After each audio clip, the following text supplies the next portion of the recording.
À l'égard de nous-mêmes, la question de ce qui est incorruptible est une chose très pertinente. Et si je ne me méprends pas, c'est cette chose qui, à un degré extrême, sera éprouvée par Dieu, à la fin des temps. Si donc nous sommes au terme de cette dispensation, et il est difficile d'en douter une telle déclaration est d'importance. Si nous considérons cette question, nous constatons qu'il n'y a jamais eu autant de vérités qui ont été saisies dans les Écritures. Mais aujourd'hui, elles sont saisies, en majeure partie, par l'intelligence. Le langage même des Écritures, qui pouvait éventuellement ne pas être compris quand il a été écrit, est aujourd'hui aussi clair que tout ce qui peut être clair. Mais cette réflexion n'était qu'un simple aparté. Nous sommes sans aucune erreur possible et indubitablement à la fin des temps.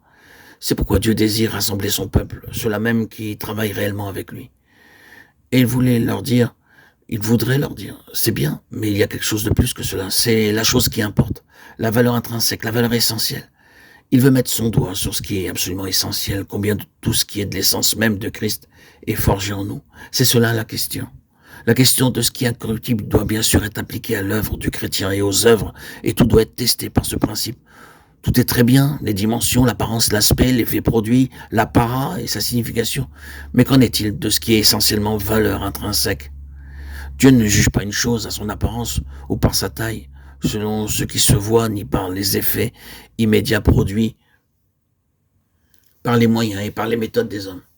Dieu regarde autre chose. Ses yeux sont semblables à une flamme, et il regarde à l'intérieur, désirant trouver la mesure de ce qui est incorruptible, et qui ne passera pas en une semaine, un mois, une année ou en quelques années, mais qui ira de l'avant et paraîtra de nouveau dans l'éternité.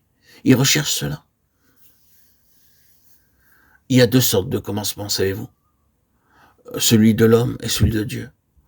L'homme commence habituellement avec de grands espaces, avec un grand bâtiment, des machines, de la publicité, des structures et ainsi de suite. C'est ainsi que l'homme commence habituellement quand il va faire quelque chose pour Dieu.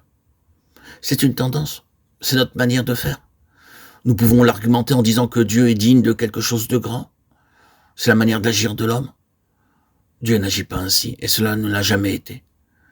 Vous pouvez toujours chercher, mais en vain, car vous ne trouverez pas un seul exemple dans la Bible prouvant que Dieu agit ainsi. La Pentecôte, c'est aussi la manifestation d'une œuvre très profonde et efficace dans le cœur de 12 hommes. Le point de départ de Dieu est toujours intrinsèque. Dieu a toujours commencé avec la vie, avec ce qui est inhérent, avec une potentialité. Les œuvres de l'homme se terminent habituellement avec seulement un petit pourcentage de valeur permanente. Ce que Dieu commence se termine toujours avec un pourcentage maximum de valeur éternelle.